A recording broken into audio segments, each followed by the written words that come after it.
예, 참 오랜만에 이렇게 대면으로 여러분과 함께 예배 드릴 수 있게 되어서 너무나 감사드립니다.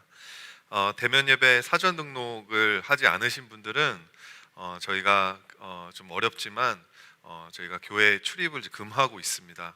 저희가 왜냐하면 이번에 레드존으로 이제 토론토가 바뀌게 되면 사실 바뀐 거는 많이 없는데요.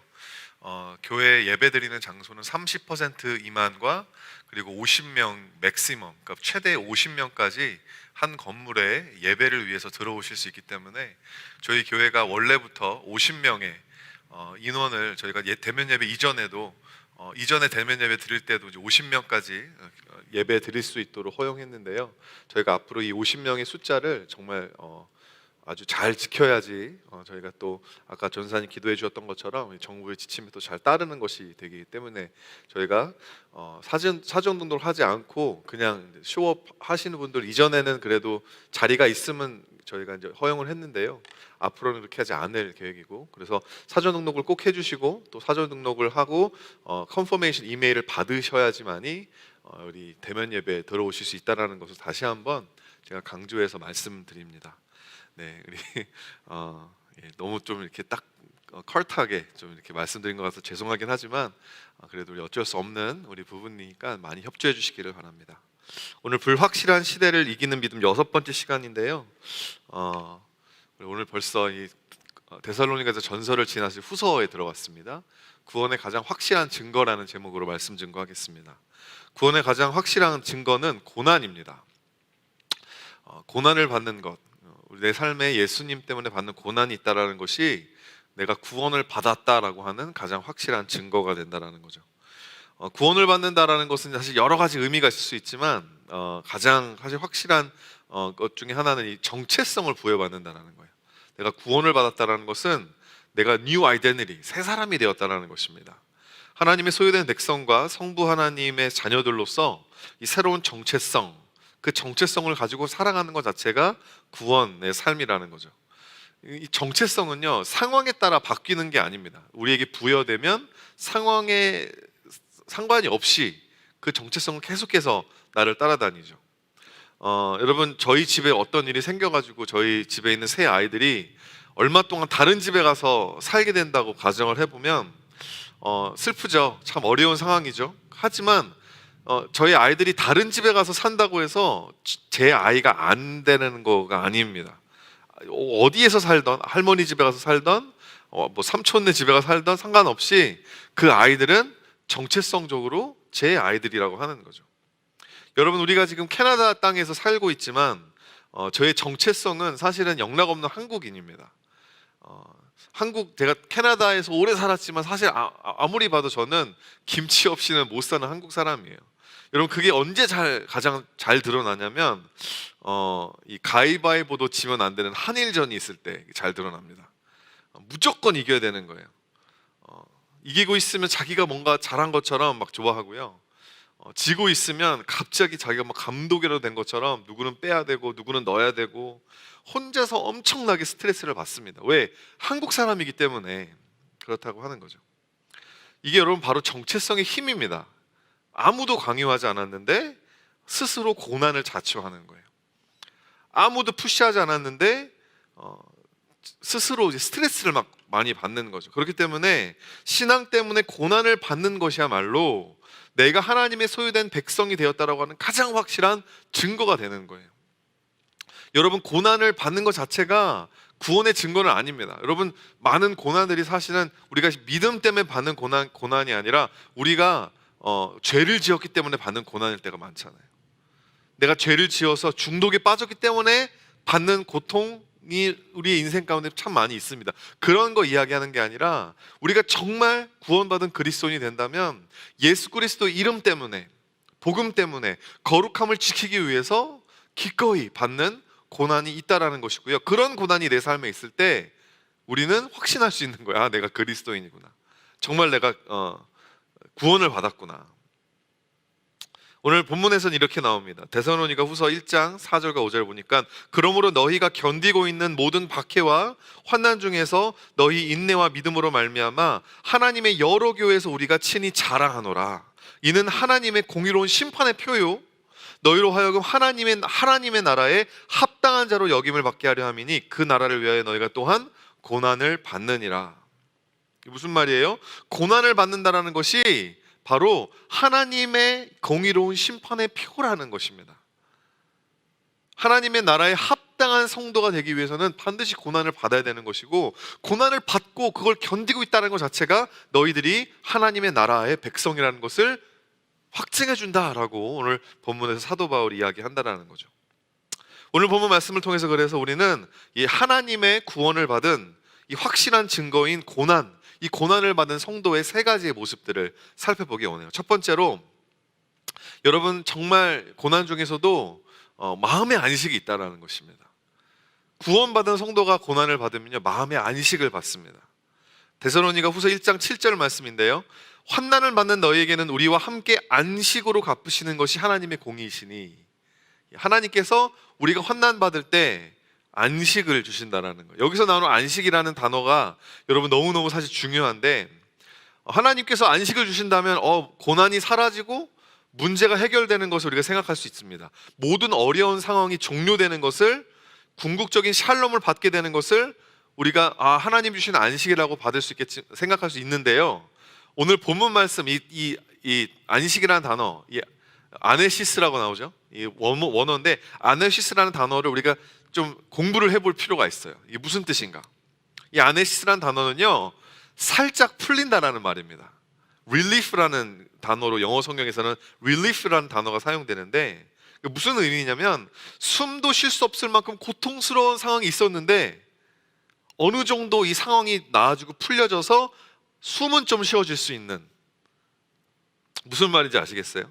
이 같은 단어가 사용된 구절을 제가 설명을 더 드리기 위해서 소개해드리면, 사도행전 24장 23절 말씀에 어떻게 나오냐면, 백부장에게 명하여 바울을 지키되 자유를 주고 그의 친구들이 그를 돌봐주는 것을 금하지 말라.